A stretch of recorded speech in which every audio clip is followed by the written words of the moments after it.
আমাক ভোট দিয়ক, আমি আপোনালোকৰ ধাৰ মাৰি দিম। মই কোৱা নাই, ভিডিঅ'টো চাওক। মুখ্যমন্ত্ৰীয়ে কৈছে মই আপোনালোকক শুনাই দিলো, আপোনালোকৰ ধাৰ আছে, আপোনালোকে টেপিং কৰি লওক বুলি কৈছে। মোবাইলত টেপ কৰি লওক, আমাক ভোট দিয়ক, আমি ধাৰ মাৰি দিম, আপোনালোকে ধাৰ মাৰিব নালাগে। সেই কথাটো শুনাৰ পিছত আপোনালোকৰ মনত আছে নাই, মুখ্যমন্ত্ৰীগৰাকী একদম এনেকে দিছিলে যে মামা বুলি কয়, এনেকে দিছিলে নাই আপোনালোকে? মনত আছে নে নাই? সেই মিটিং বিলাক মনত পেলাওক। তাৰ পিছত মুখ্যমন্ত্ৰীয়ে ভোট ললে। ভোট লোৱাৰ পিছত এতিয়া 21 চনৰ পৰা যে আপোনালোকক ধাৰ মাৰিব নালাগে বুলি ক'লে, এতিয়া 21 চনৰ পৰা 26 চনলৈকে আপোনালোকৰ সকলোৱে চক্ৰবৃদ্ধি সুত লাগি গ'ল। কাৰোবাৰ যদি 20,000 আছিলে সেইটো 60,000 হ'ল, কাৰোবাৰ যদি 30,000 আছিলে সেইটো 80,000 হ'ল, কাৰোবাৰ যদি 50,000 আছিলে সেইটো 1.5 লাখ টকা হ'ল। হয় নে নহয়? হয় নে নহয়? গতিকে মুখ্যমন্ত্ৰীগৰাকী আমাক বিপদত পেলালে নে নাই? তেওঁ যদি ধাৰ মাৰি দিম বুলি নকলেহেঁতেন, আমি যেন তেনে মাৰি থাকিলোহেঁতেন। হয় নে নহয়? তেওঁ ক'লে, এইটো ৰেকৰ্ডিং, আপোনালোকে বন্ধন বেংকৰ মেনেজাৰ বিলাকক দেখাই দিব। কোনোবা পুলিচ বিষয়া গ'লে আপোনালোকে ধুনীয়াকে তেখেতলোকক ক'ব যে আপোনালোকে চাওক, আমি ধাৰ মাৰি আছিলো। অসমৰ মুখ্যমন্ত্ৰী, তেতিয়াৰ বিত্তমন্ত্ৰী, ভঁৰালৰ মালিক, ধনৰ মালিকে কৈছিলে তোমালোকে ধাৰ মাৰিব নালাগে, আমি ধাৰ মাৰি দিম।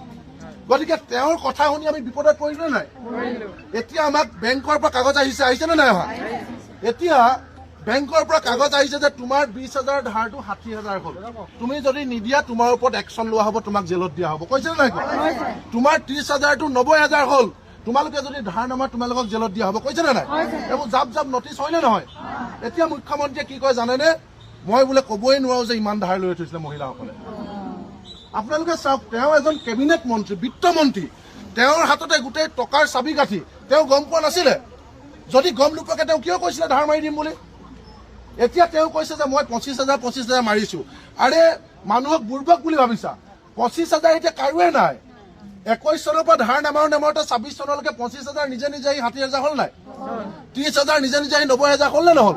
তেওঁ কৈছে মই 25,000লৈকে মাৰি দিছো, কাৰণ তেওঁ বিৰাট চতুৰ। 25,000লৈকে কাৰো নাই, চব চক্ৰবৃদ্ধি সুত লাগি বাঢ়ি গ'ল। হয় নে নহয়? গতিকে এতিয়া আমাৰ কথাটো খুব স্পষ্ট, অসমৰ মুখ্যমন্ত্ৰী ডাঙৰীয়াই আমাক বিপদত পেলাইছে। মুখ্যমন্ত্ৰী ডাঙৰীয়া উদ্ধাৰ কৰিব লাগিব। হয় নে নহয়? 1250 টকা অৰুণোদয় দি 50,000 টকা যদি বেংকৰ ধাৰৰ নটিচ পঠাই আমি বাচি থাকিব পাৰিম নেকি? 10,000 টকা উদ্যমিতাৰ চেক দি 1 লাখ টকা যদি ধাৰ বিচাৰি ঘৰলে পুলিচ পঠি আমি দিব পাৰিম নেকি? হে প্ৰভু, কি তোমাৰ লীলা, চামুচাৰে দি তুমি বেলচাৰে দি নিলা। সেইটো হৈছে নাই কথাটো? হৈছে নে নাই হোৱা? 1250 টকা দি এতিয়া আমাক নটিচ পঠাই জাপ